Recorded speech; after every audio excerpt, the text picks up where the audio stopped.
Breaking news చూస్తున్నాం. తెలంగాణలో నామినేషన్ల ప్రక్రియ ముగిసింది. మొత్తం 119 నియోజకవర్గాల్లో 4798 నామినేషన్లు దాఖలయ్యాయి. ఇక మనం చూసుకున్నట్టయితే దాదాపు తెలంగాణలో నామినేషన్ల ప్రక్రియ పూర్తయింది. అయితే అత్యధికంగా గజ్వేల్లో చూసుకున్నట్లయితే 154 నామినేషన్లు వచ్చాయి. అయితే అత్యల్పంగా చాలా తక్కువ దాంట్లో నామినేషన్ల ప్రక్రియ జరిగింది. మనం చూసుకున్నట్లయితే తెలంగాణలో దాదాపు నామినేషన్ల ప్రక్రియ ముగిసింది. ఇక అభ్యర్థులు మొత్తం 119 నియోజకవర్గాల్లో 4798 నామినేషన్లు దాఖలైనట్లుగా తెలుస్తుంది.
బ్రేకింగ్ న్యూస్ చూస్తున్నాం. తెలంగాణలో నామినేషన్లకు సంబంధించి పూర్తి వివరాలు ఈసీ వెల్లడించింది. మొత్తం 119 నియోజకవర్గాల్లో 4798 నామినేషన్లు దాఖలైనట్లుగా అధికారులు పేర్కొన్నారు.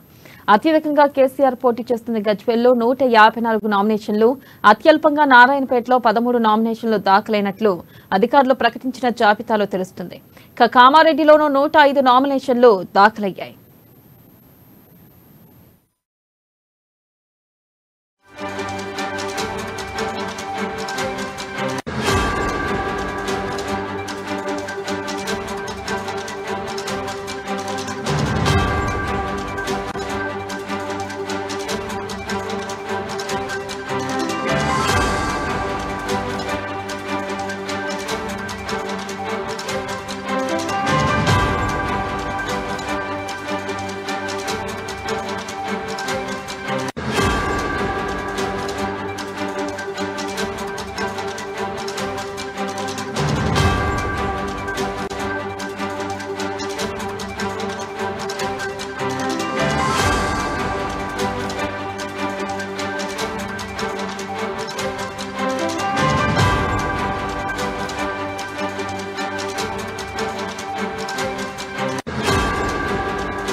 బ్రేకింగ్ న్యూస్ చూస్తున్నాం. తెలంగాణలో నామినేషన్లకు సంబంధించిన పూర్తి వివరాలు ఈసీ వెల్లడించింది. మొత్తం 119 నియోజకవర్గాల్లో 4798 నామినేషన్లు దాఖలైనట్లుగా అధికారులు పేర్కొన్నారు. అత్యధికంగా కేసీఆర్ పోటీ చేస్తున్న గజ్వేల్లో 154 నామినేషన్లు, అత్యల్పంగా నారాయణపేటలో 13 నామినేషన్లు దాఖలైనట్లు అధికారులు ప్రకటించిన జాబితాలో తెలుస్తుంది. కామారెడ్డిలో 105 నామినేషన్లు దాఖలయ్యాయి. దీనిపై మరింత సమాచారాన్ని మా ప్రతినిధి రాజు లైవ్ ద్వారా అందిస్తారు. రాజు, చెప్పండి. థ్యాంక్ యూ వెన్నెల. తెలంగాణలో నామినేషన్ల ప్రక్రియ శుక్రవారం సాయంకాలంతో ముగిసింది. దీనికి సంబంధించి అధికారికంగా ఎలక్షన్ కమిషన్ ఎంతమంది నామినేషన్ వేశారని చెప్పేసి అధికారికంగా విడుదల చేసింది. మొత్తం దాదాపు 119 తెలంగాణలో 119 నియోజకవర్గాల్లో 4798 నామినేషన్లు వచ్చినట్టుగా కూడా ఎలక్షన్ కమిషన్ అధికారికంగా వెల్లడించింది. ఇందులో ముఖ్యంగా సీఎం కేసీఆర్ పోటీ చేసినటువంటి గజ్వేల్ నియోజకవర్గంలో 154 మంది నామినేషన్లు వేయడం జరిగింది.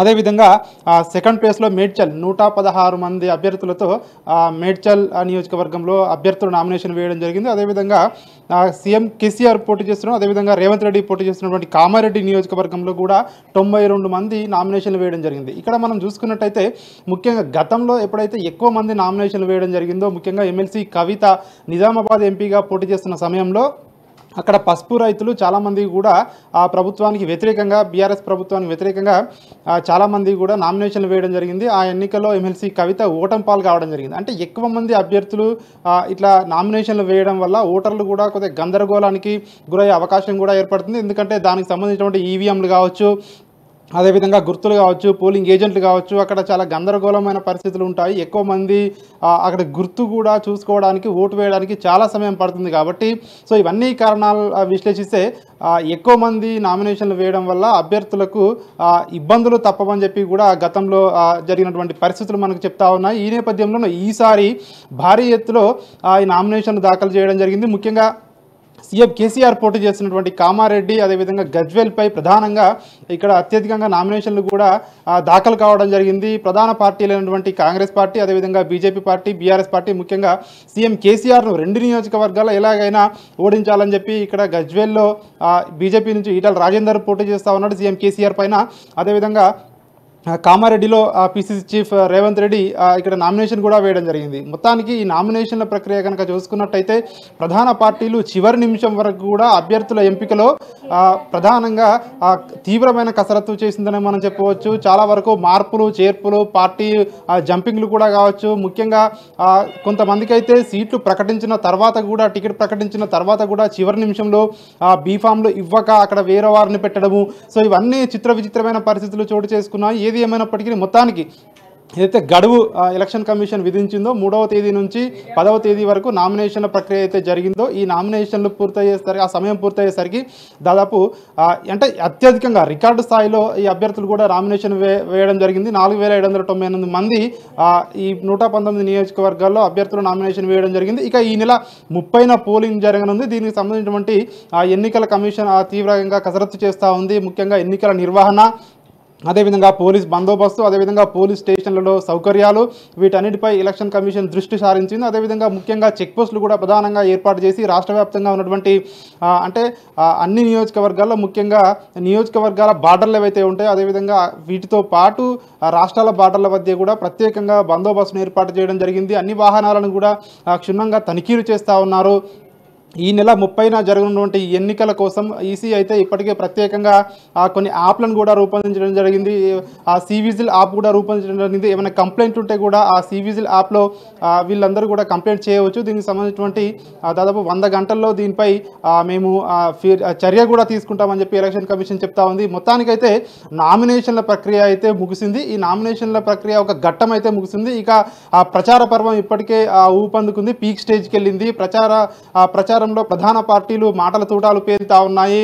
ప్రతిపక్షాలని మొత్తానికి ప్రతిపక్షాలు అధికార పార్టీ ప్రతిపక్షాలను మాటల తూటాలు అయితే పేరుతా ఉన్నాయి. ప్రచారము అయితే సుడిగాలి పర్యటనలు ముఖ్య నాయకులు చేస్తూ ఉన్నారు.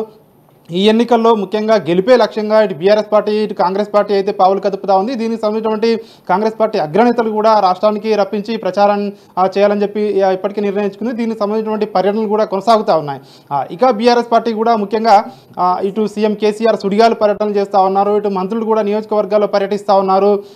ఏది ఏమైనప్పటికీ ఒక ఘట్టం అయితే తెలంగాణ ఎన్నికల్లో ముగిసింది. అది నామినేషన్ల ప్రక్రియ ముగిసింది. ఇక స్క్రూటినీ నామినేషన్ల ఉపసంహరణ మిగిలింది. ఈ నెల 30న దీనికి సంబంధించి ఎన్నికలు జరగనున్నాయి. వచ్చే నెల 3వ తేదీన దీనికి సంబంధించి కౌంటింగ్ కూడా జరుగుతుందని చెప్పి ఇప్పటికే ఎలక్షన్ కమిషన్ వెల్లడించింది. వెన్నెల అయితే రాజు, మీరు అన్నట్టు కేసీఆర్ పోటీ చేస్తున్న గజ్వేల్లో అత్యధికంగా 154 నామినేషన్లు దాఖలయ్యాయి. అయితే ఈ నేపథ్యంలో అక్కడ పోటీ గట్టిగా ఉండే అవకాశం ఉందంటారా?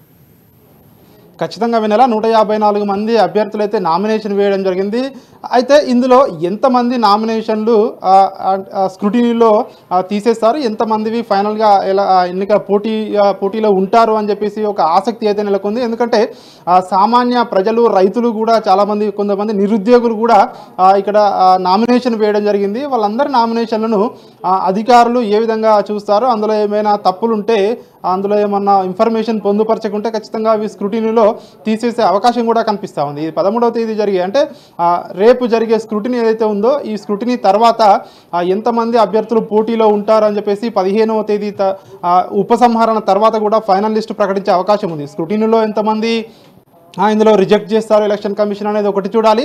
రెండవది 15వ తేదీలోపు జరిగే ఉపసంహరణ ఏదైతే ఉందో ఈ రెండు ప్రక్రియలు పూర్తయిన తర్వాత పోటీలో ఎంతమంది ఉంటారని చెప్పేసి ఫైనల్ లిస్టు ఎలక్షన్ కమిషన్ వెల్లడించే అవకాశం ఉంది. ఆ ఫైనల్ లిస్టుతో పాటు అభ్యర్థులకు చిహ్నాలు కూడా కేటాయించే అవకాశం కూడా కనిపిస్తూ ఉంది. ఎందుకంటే ప్రధాన పార్టీలకు పార్టీ గుర్తయితే వాళ్ళకు బై డిఫాల్ట్గా ఉంటుంది. ఎవరైతే ఇండిపెండెంట్గా పోటీ చేస్తూ ఉన్నారో, ఎవరైతే పార్టీ తరపున అని చెప్పి నామినేషన్ వేసి బీఫామ్ సమర్పించలేదో వాళ్ళందరికీ కూడా ఇండిపెండెంట్గా గుర్తించి వాళ్ళకు కొన్ని ఫ్రీ సింబల్స్ ఏవైతే ఉన్నాయో ఆ సింబల్స్లో ఏదైనా ఒక సింబల్ని అయితే కేటాయించే అవకాశం కనిపిస్తూ ఉంది. మొత్తానికి ఇట్లా ఎక్కువ మంది ఒక నియోజకవర్గంలో నామినేషన్ వేశారంటే ఖచ్చితంగా అది ప్రధాన పార్టీలకు, ముఖ్యంగా సీఎం కేసీఆర్పై టార్గెట్గా చాలామంది ఇక్కడ గజ్వేల్లో అదేవిధంగా కామారెడ్డిలో నామినేషన్ వేశారు. కాబట్టి కాస్త అంటే ఇబ్బందికరమైన పరిస్థితులే ఉంటాయని చెప్పి కూడా విశ్లేషకులు కూడా భావిస్తూ ఉన్నారు. వెనెల అయితే రాజు, ప్రధానంగా చూసుకున్నట్టయితే ఏదైతే పార్టీ నుంచి సీట్లు దక్కని వాళ్ళు ఖచ్చితంగా ఇండిపెండెంట్ గా పోటీ చేస్తున్నారు. అయితే ఈ నేపథ్యంలో మరి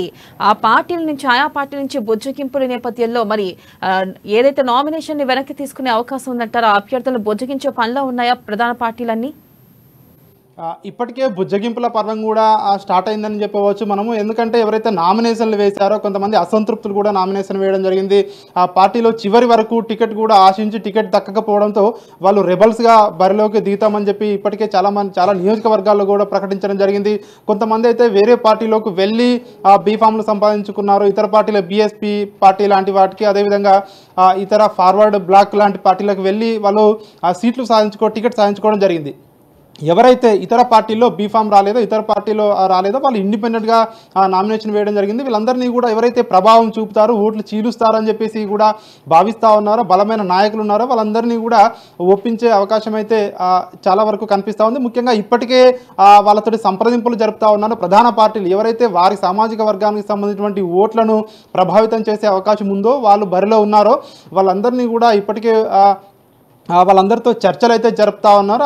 అందులో ఎంతమంది వీళ్ళ చెప్పిన మాటలకు విని వీళ్ళతో కలిసి వస్తారు అనేది ఒక క్వశ్చన్ మార్క్గా మారింది. ఎందుకంటే చివరి నిమిషం వరకు కూడా ఎవరు బరిలో ఉంటారనేది ఇంకా తెలియాల్సి ఉంది. కాబట్టి వాళ్ళందరినీ కూడా ఒప్పించే పనిలో ఉన్నారు. సో చూడాలి ఈ స్క్రూటినీ తర్వాత, అదేవిధంగా నామినేషన్ ఉపసంహరణ తర్వాత, ఫైనల్గా వీళ్ళ సంప్రదింపుల తర్వాత ఎంతమంది బరిలో నిలుస్తారనేది మాత్రము ఇంకా 2-3 రోజులు ఆగాల్సి ఉంటుంది. వెన్నెల రాజు, వ్యతిరేకతను నిలువరించేందుకు బీఆర్ఎస్ ఎటువంటి చర్యలు తీసుకునే అవకాశం ఉందంటారు? ఖచ్చితంగా అధికార పార్టీ నుంచి ఎవరైతే రెబల్స్గా నామినేషన్ వేయడం జరిగిందో వీళ్ళందరితో ఇప్పుడే మనం అనుకున్నట్టు సంప్రదింపులు అయితే చేస్తూ ఉన్నారు. ఒకవేళ వీళ్ళు కనుక బరిలో ఉంటే ఖచ్చితంగా అధికార పార్టీకి వచ్చే ఓట్లు అయితే ఖచ్చితంగా చీల్చే అవకాశం కూడా కనిపిస్తూ ఉంది. ఇక మరోవైపు ఇటు ప్రతిపక్షాలు ఏవైతే నామినేషన్ వేశాయో, ఇతర పార్టీలు నామినేషన్ వేశాయో అవి ప్రభుత్వ వ్యతిరేక ఓటును చీలుస్తాయని చెప్పేసి కూడా ఇటు అధికార పార్టీ లెక్కలు వేస్తూ ఉంది.